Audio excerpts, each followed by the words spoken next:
आयोग से pensioners from new commission को भी बड़ी राहत मिल सकती है।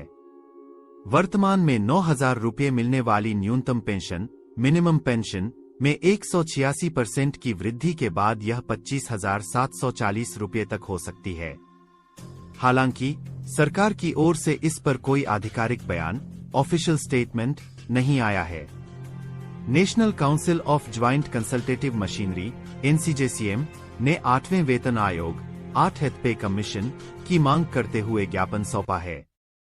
दिसंबर में इस पर चर्चा होने की संभावना है। 7वें वेतन आयोग 7th पे कमीशन का कब शुरू हुआ था?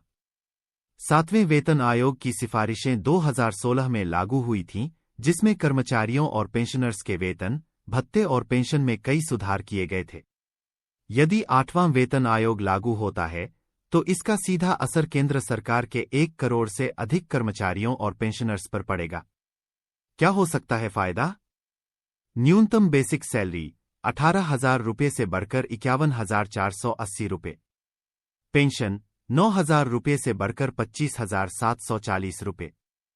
फिटमेंट फैक्टर 2.86 के आधार पर वेतन वृद्धि। यह बदलाव न केवल कर्मचारियों की आर्थिक स्थिति को बेहतर बनाएगा, बल्कि उनके जीवन स्तर में भी सुधार करेगा। अब सभी की नजरें सरकार की आगामी घोषणाओं पर टिकी हैं। साथ ही पुरानी पेंशन बहाली पर आई बड़ी अपडेट, दोबारा शुरू हुई पेंशन। सरकारी कर्मचारियों के लिए एक महत्वपूर्ण अपडेट सामने आई है। लंबे समय से पुरानी पेंशन योजना OPS को वापस लाने की मांग कर रहे केंद्रीय कर्मचारियों के लिए मोदी सरकार ने एक बड़ा कदम उठाया है। सरकार अब पेंशन को लेकर नए विचार कर रही है और कर्मचारियों को पेंशन का 50% गारंटीड देने की योजना बना रही है। यह खबर उन सभी कर्मचारियों के लिए अहम हो सकती है जो अपने रिटायरमेंट के बाद पेंशन पाने के लिए NPS नेशनल पेंशन स्कीम में पैसे बचा रहे हैं। कुछ राज्यों जैसे हिमाचल प्रदेश, छत्तीसगढ़, पंजाब, राजस्थान और झारखंड ने पुरानी पेंशन योजना OPS को वापस लाने का निर्णय लिया है। इन राज्यों में सरकार ने कर्मचारियों की पुरानी मांगों को ध्यान में रखते हुए यह कदम उठाया। हालांकि केंद्र सरकार ने अभी तक पुरानी पेंशन योजना को पूरी तरह से बहाल करने से मना कर दिया है। इसके बावजूद कई केंद्रीय कर्मचारी और उनके संगठन इसे वापस लाने की मांग कर रहे हैं। वित्त मंत्री निर्मला सीतारमण ने हाल ही में घोषणा की कि वित्त सचिव TV सोमनाथन की अगुवाई में एक समिति इस मुद्दे पर विचार कर रही है। समिति की जिम्मेदारी है यह सुनिश्चित करना कि रिटायरमेंट के समय कर्मचारियों को उनकी पेंशन का कम से कम 50% गारंटीड मिले। मौजूदा पेंशन योजना के तहत कर्मचारियों को उनके कार्यकाल के दौरान बचाए गए पैसों के आधार पर पेंशन मिलती है, लेकिन इसमें कोई निश्चितता नहीं होती कि रिटायरमेंट के बाद उन्हें कितनी पेंशन मिलेगी। समिति ने दूसरे देशों की पेंशन योजनाओं और आंध्र प्रदेश सरकार द्वारा किए गए बदलावों का अध्ययन किया है। समिति ने पाया कि सरकार पेंशन का 40 से 45% गारंटी दे सकती है, लेकिन 25 से 30 साल तक काम करने वाले कर्मचारियों के लिए यह पर्याप्त नहीं हो सकता। इसलिए सरकार अब कर्मचारियों की चिंताओं को कम करने में मदद करने के लिए 50% गारंटी पर विचार कर रही है। सरकार नई योजना के तहत एक विशेष बचत खाता बनाने पर भी विचार कर रही है। यह खाता सरकार के उन कर्मचारियों के लिए होगा जो रिटायरमेंट के बाद पेंशन की जरूरत महसूस करेंगे, लेकिन जिनके पास पर्याप्त पैसा नहीं होगा। सरकार हर साल इस खाते में पेंशन के लिए आवश्यक राशि जमा करेगी। यह योजना निजी कंपनियों द्वारा अपने कर्मचारियों के रिटायरमेंट फंड के लिए बनाए गए बचत खातों के समान होगी।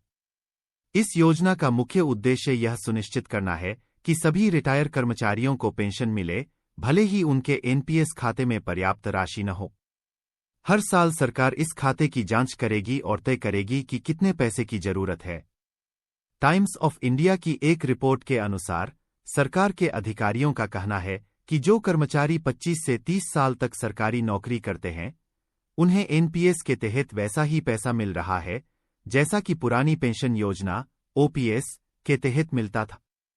हालांकि वे कर्मचारी जो 20 साल या उससे कम समय तक काम करने के बाद NPS छोड़ चुके हैं, उन्हें कम पेंशन मिलने की शिकायत है।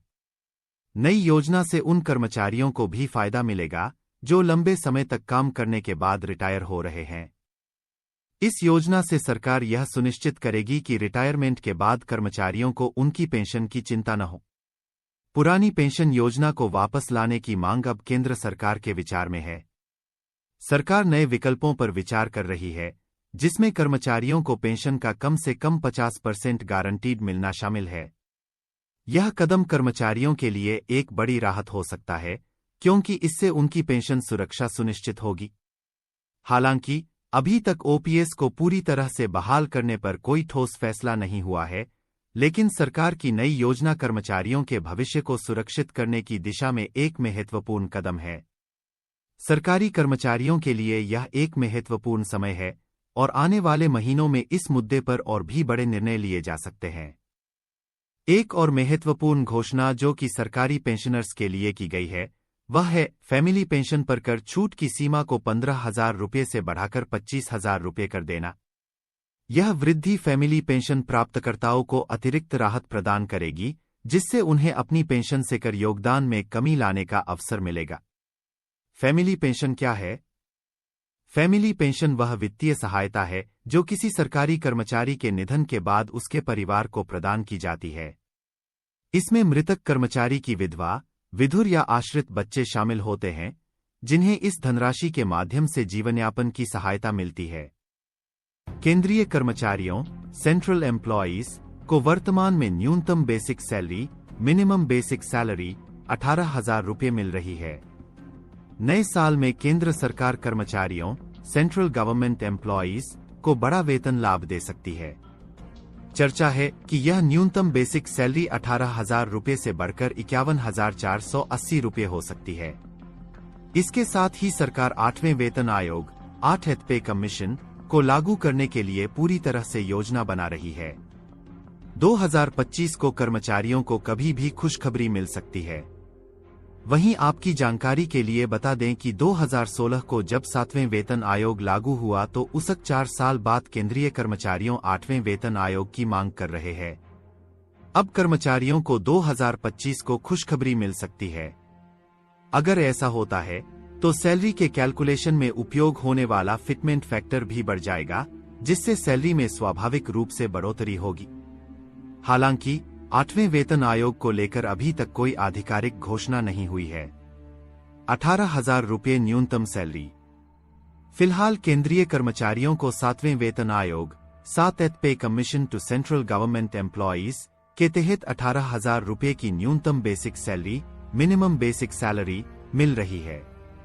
पिछली बार 6वें वेतन आयोग से 7वें वेतन आयोग 6th पे commission to 7th pay commission में 7,000 रुपये की बढ़ोतरी की गई थी। अगर सरकार 8वां वेतन आयोग 8th पे कमीशन लागू करती है तो 2.86 फिटमेंट फैक्टर के आधार पर यह सैलरी 51,480 रुपये तक पहुंच सकती है। इससे लगभग 1 करोड़ कर्मचारियों और pensioners 1 crore employees and pensioners को सीधा लाभ होगा। पेंशन में 186% तक की वृद्धि संभव। नए आयोग से पेंशनर्स फ्रॉम न्यू कमीशन को भी बड़ी राहत मिल सकती है। वर्तमान में 9,000 रुपये मिलने वाली न्यूनतम पेंशन मिनिमम पेंशन में 186% की वृद्धि के बाद यह 25,740 रुपये तक हो सकती है।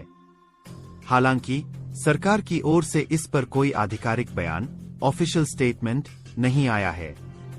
National council of joint consultative machinery NCJCM ने 8वें वेतन आयोग 8th पे कमीशन की मांग करते हुए ज्ञापन सौंपा है। दिसंबर में इस पर चर्चा होने की संभावना है। 7वें वेतन आयोग 7th पे कमीशन का कब शुरू हुआ था? 7वें वेतन आयोग की सिफारिशें 2016 में लागू हुई थीं, जिसमें कर्मचारियों और पेंशनर्स के वेतन, भत्ते और पेंशन में कई सुधार किए गए थे। यदि 8वां वेतन आयोग लागू होता है तो इसका सीधा असर केंद्र सरकार के 1 करोड़ से अधिक कर्मचारियों और पेंशनर्स पर पड़ेगा। क्या हो सकता है फायदा? न्यूनतम बेसिक सैलरी 18,000 रुपये से बढ़कर 51,480 रुपये।